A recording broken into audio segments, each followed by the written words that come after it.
Penyakit pada tanaman padi merupakan salah satu faktor utama yang dapat menurunkan hasil produksi secara drastis. Serangan patogen seperti jamur, bakteri, dan virus, jika tidak ditangani sejak dini, dapat menyebabkan kerugian besar bagi petani.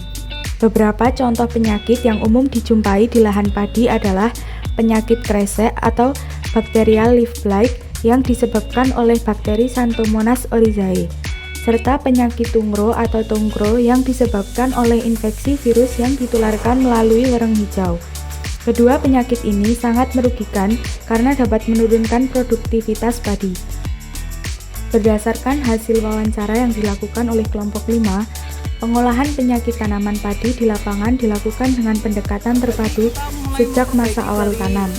Langkah awal pengendalian dimulai dengan aplikasi larutan bioviria pada fase awal tanam.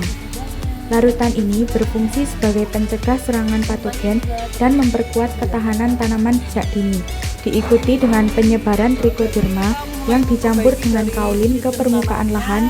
Perpaduan ini berperan sebagai agen hayati yang efektif dalam menekan pertumbuhan jamur penyebab penyakit di lingkungan perakaran padi.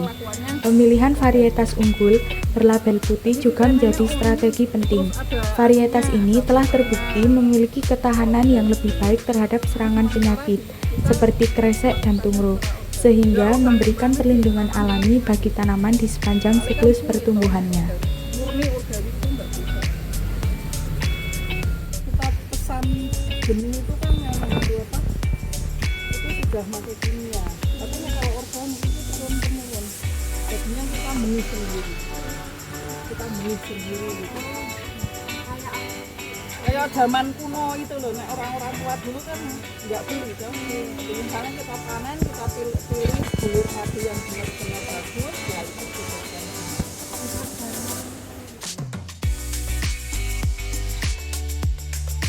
Penggunaan pupuk kandang yang telah difermentasi sangat dianjurkan. Pupuk ini tidak hanya meningkatkan kesuburan tanah, tetapi juga memperbaiki struktur tanah, sehingga mendukung pertumbuhan akar yang sehat dan kuat.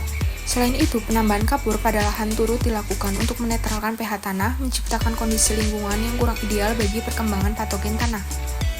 Untuk menekan keberadaan hama yang berpotensi sebagai faktor penyakit, petani menanam tanaman refugia seperti bunga kertas dan bunga kenikir di sekitar lahan.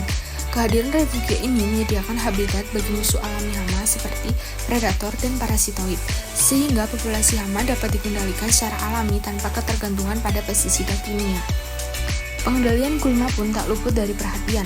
Gulma yang tumbuh di lahan dicabut secara berkala agar tidak menjadi tempat berkembangnya organisme penyebab penyakit serta menghindari kompetisi dengan tanaman padi.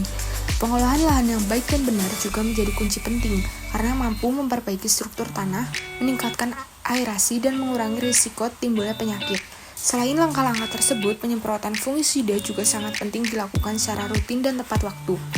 Fungisida berfungsi untuk melindungi tanaman padi dari serangan jamur yang dapat menyebabkan berbagai penyakit seperti blast dan hawar daun yang bisa merusak daun dan batang tanaman. Penyemprotan sebaiknya dilakukan pada pagi atau sore hari ketika cuaca tidak terlalu panas dan tidak hujan, agar bahan aktif dalam fungisida dapat bekerja secara optimal dan tidak cepat hilang. Penggunaan fungisida harus sesuai dengan dosis yang dianjurkan agar tidak merusak tanaman dan mencegah timbulnya resistensi patogen. Dengan melakukan penyemprotan fungisida yang benar, tanaman padi akan tetap sehat dan hasil panennya akan meningkat. Dengan penerapan berbagai strategi tersebut secara terpadu, diharapkan tanaman padi dapat tumbuh secara sehat, produktif, dan tahan terhadap ancaman penyakit.